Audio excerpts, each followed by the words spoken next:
Почитувани, поминаа вонредни состојби, предкампања, кампања и избори. Мерките јунака недоволни, превземени од владата на СДСМ за борба против епидемијата со коронавирусот, олабавија со цел спасување на економската криза, но всушност во функција на изборите. Сега, кога изборите поминаа, коронавирусот бесне, луѓе страдаат, докторите и сестрите гинат на работа, а мерки нема. Комисијата за инфективни болести ја нема промени во борбата против епидемијата. Изборите произведоа нови кластери, партиски функционери кои се декларираа за страстни чувачи и пазачи на мерките во моментов, а во минатиот период не ги почитуваа истите. Наместо дел од решението станаа дел од проблемот. Бројот на заразени од коронавирусот се движи кон 10.000, а бројката на починати кон 500. COVID-19 кризата само ја потврди неспособноста на владата на СДСМ да менаџира со текот на епидемијата и здравствениот систем.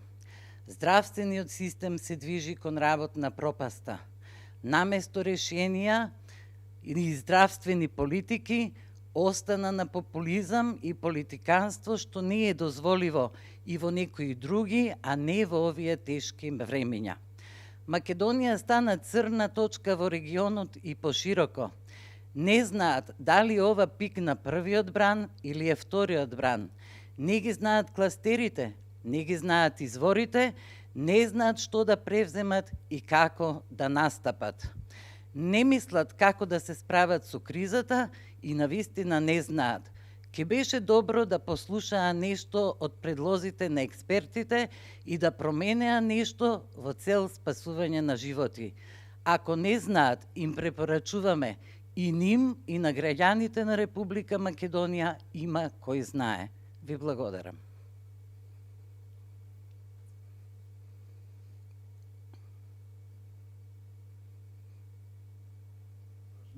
Господја Јанеска, вака, од утре Комисијата за заразни болести заедно со Министерството за образование и наука ќе бараат по-конкретен соодветен модел за продолжување на наставата од септември.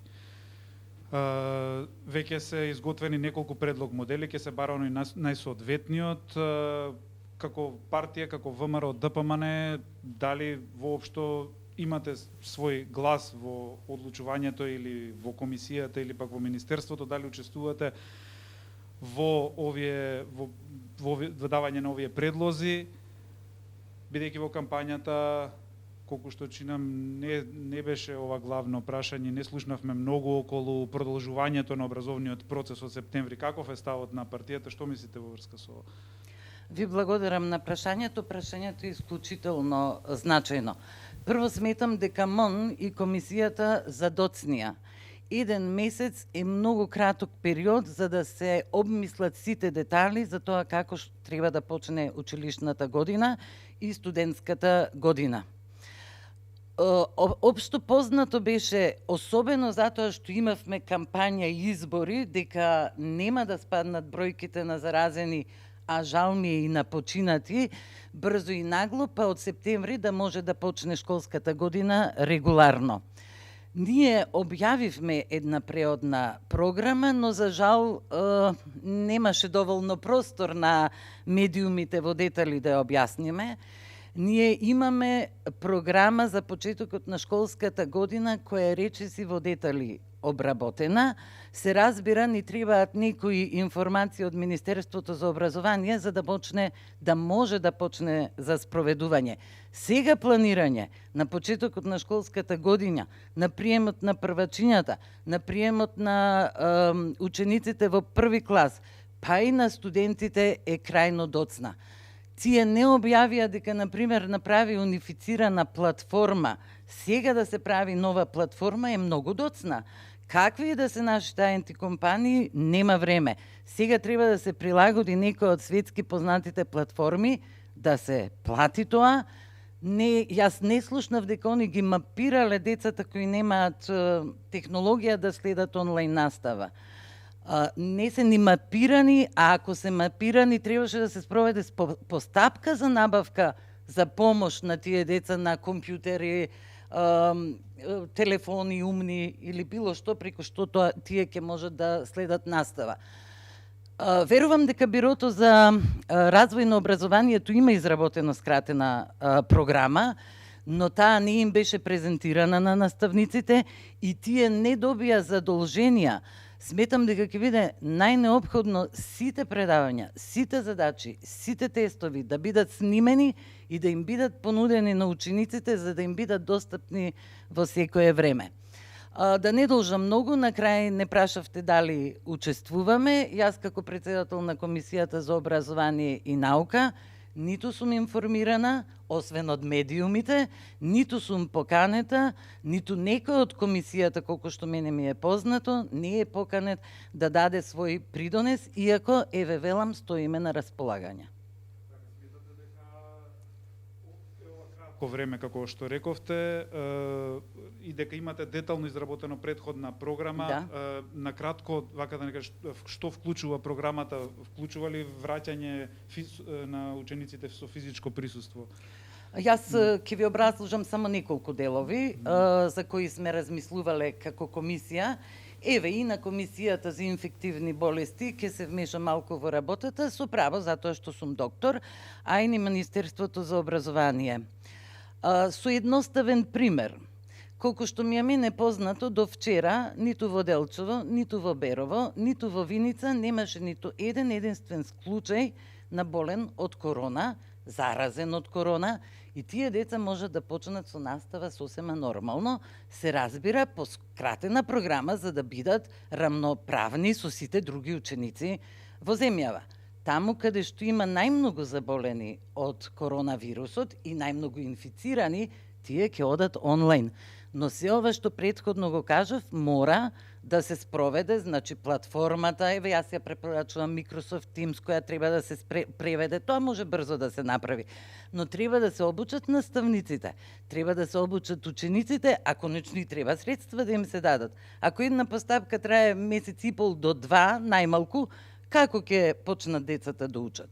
Значи, една од нашите предлози е дека треба да се мапираат подрачја кои се слободни од инфекцијата и таму децата физички да одат на училиште и подрачја каде што реално не може да одат и таму ќе одат онлайн.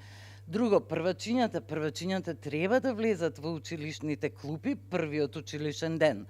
Не е проблем, ќе се спроведе првиот ден половина, вториот ден другата половина, да се запознаат со учителката, со децата и родителите, со сите превземени мерки за маски, ракавици, дистанца, чистење на секој саат, проветрување на просторијата, сега дури може и надвор, а после тоа ќе си почнат со настава по 15 деца во училиште. Се разбира, за првачињата тоа би можело да биде час од 20 минути, за тие што се во малку поголемите одделенија час од 30 минути. Факт е дека можат да одат во повеќе смени, во одредени во училишта, а таму каде што не можат да одат во повеќе смени, сега ќе ги користат добрите сончеви денови, а подоцна ќе се направи прераспределба на оние училишта кои имаат повеќе простор за да можат да примат дополнителен број на училишта најблиски во районот на живеењето на децата, за да можат да се одвива физичката настава. Се разбира, таму каде што има ковид, таму каде што нема ковид епидемија, децата ќе си одат најрегуларно на училиште. Мерките за отварање се општо познати, тие ги предлагаат веќе и во Европската Унија, па дури и Америка, нели, ги објавува нашето соседство Хрватска и тие се општо познати. Значи, најмногу 15 деца во училница. Сите деца мора да бидат на растојание од метар и пол, што значи ќе треба малку прераспределба на клупите. Нашите клупи се за по 2 деца, сега на клупата ќе седи едно дете.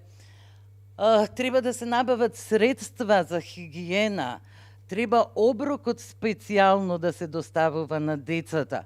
Треба да се одбере фирмата која ќе го прави тоа. За се тоа нема време, затоа ви велам, предпоставувам дека се тоа би можело да оди по некои скратени постапки и ќе мора, оти децата треба да тргнат на училиште, но се тоа требаше досега да биде разработено.